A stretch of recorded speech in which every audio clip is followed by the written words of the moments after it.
Alors dans cette vidéo, nous allons voir un aperçu de la gestion des constantes dans le système européen CJP, version 21, et le système africain FullPay développé par la société Fullsoft. Alors, pour la gestion des constantes au niveau de Sage, on clique sur liste, ensuite sur constante. Voilà. Au niveau de Full Conta, il y a deux façons.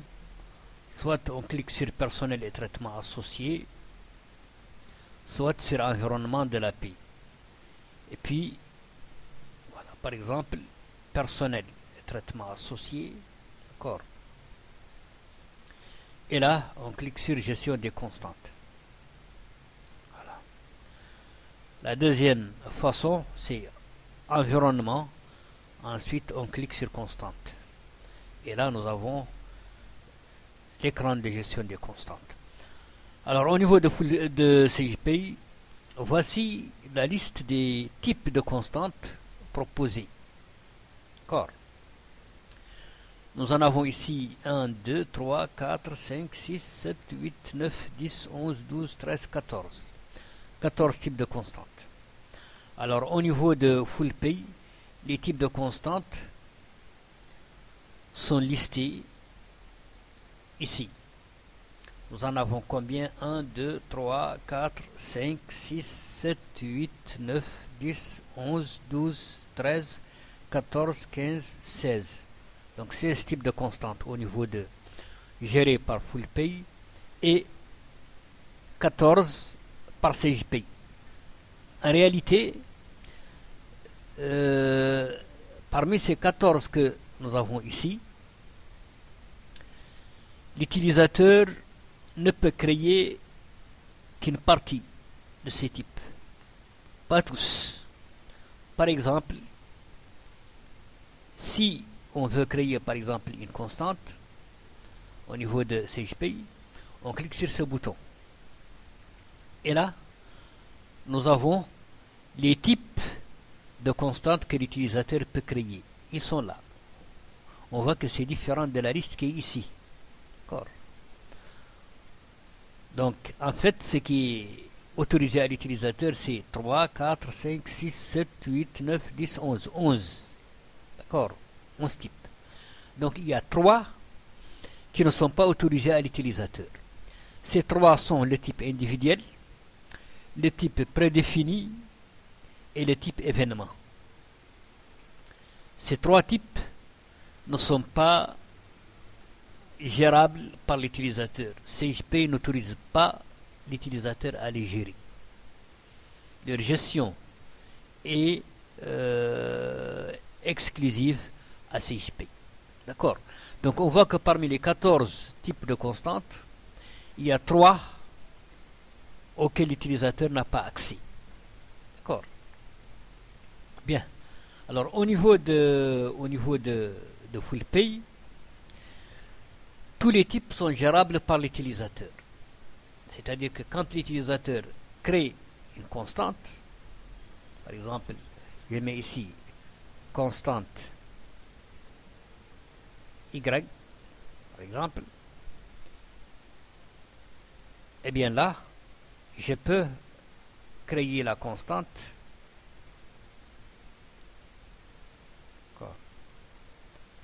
d'accord, et je peux choisir le type parmi la liste qui est là. Je n'ai aucune restriction. D'accord. Aucune restriction. D'accord.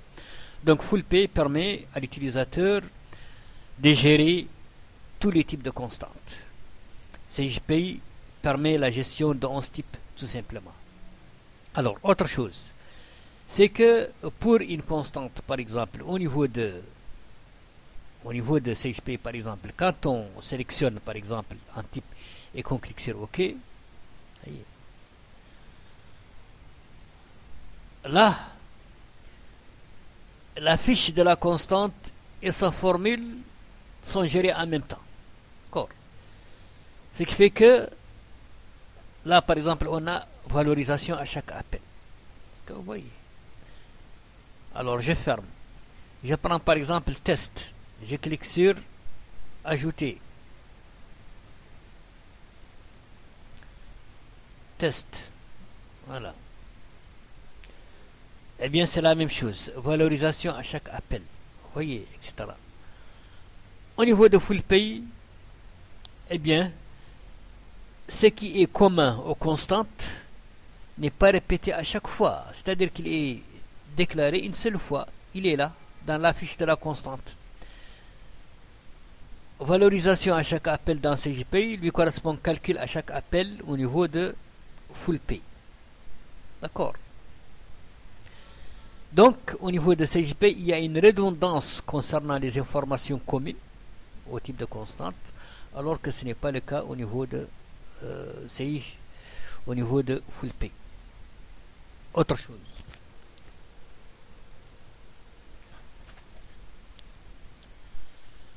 Au niveau de full pay, nous avons des informations qui ne sont pas disponibles au niveau de CJPay pour la gestion des constantes. Notamment l'option archiver. Archiver, ça veut dire quoi? Ça veut dire que cette constante sera toujours calculée et archivée lors du calcul de la paye. Quel que soit son type, qu'elle soit de type valeur, ou arithmétique, ou grille tranche, ou texte, ou n'importe quel type, eh bien, si on coche l'option archiver, elle sera calculée et archivée. Alors qu'au niveau de CJPay, l'archivage n'est fait que pour les constantes de type individuel ou prédéfini ou les constantes de type utilisateur, tout simplement. Pour les autres types de constantes, elles ne peuvent pas être archivées. Impossible. D'accord. Donc, voilà une différence fondamentale. Deuxième différence, au niveau de full pay, on a l'option monétaire. Monétaire, ça veut dire quoi? Ça veut dire qu'il s'agit d'une constante qui va contenir une valeur monétaire. Cette option n'est pas dans CJ. Mais quelle est son utilité dans full pay? Son utilité dans full pay, c'est qu'elle permet, au cas où il y a un changement d'étalon de la monnaie, d'accord, s'il y a un changement d'étalon de la monnaie, eh bien, ce changement va être répercuté automatiquement pour toutes les constantes concernées. D'accord. Toutes les constantes. Et les rubriques aussi, parce que cette option est valable pour les rubriques. D'accord. Alors qu'avec CJPay, s'il y a un changement d'étalon, l'utilisateur est obligé de changer manuellement la valeur des constantes monétaires. D'accord. Comme les salaires, les grilles correspondant au salaire catégoriel par exemple, tout ce qui est lié à l'impôt, aux cotisations, etc. D'accord. Il est obligé de faire cela manuellement, alors qu'avec full pay, c'est fait automatiquement. Il suffit de déclarer que la constante est une constante de type monétaire. Et là, le système va se charger de convertir automatiquement sa valeur dans le nouvel étalon de la monnaie. L'autre caractéristique, en plus de full pay par rapport à CJPay, c'est que au niveau de full pay, on a l'option associable. Associable, ça veut dire quoi? Ça veut dire que la constante peut être associée aux rubriques.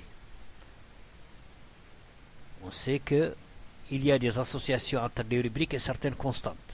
Alors pour CJPay, ces constantes doivent être des constantes prédéfinies. Ce n'est pas n'importe quelle constante qui peut être associée aux rubriques dans CJPay. Il faut que la constante soit de type prédéfini. D'accord. au niveau de full pay, ce n'est pas le cas. N'importe quelle constante déclarée associable va être donc associée aux rubriques, peut être associée aux rubriques. Il suffit de cocher cette option, quel que soit le type de la constante, qu'elle soit individuelle, d'accord, ou autre. Il suffit tout simplement de cocher cette option pour que la constante soit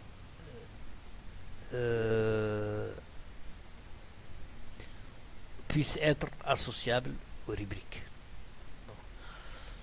Alors, la quatrième différence, nous avons une option situation, le type situation. Type situation ici, qui n'est pas dans CGPI, eh bien, ça veut dire quoi? Ça veut dire que cette constante, une constante déclarée comme étant une constante de type situation, va permettre d'effectuer des extractions à partir des résultats de l'API, en se basant sur ce critère, situation. En fait, une constante de type situation doit être associée à une formule dans FullPay. D'accord? Associée à une formule.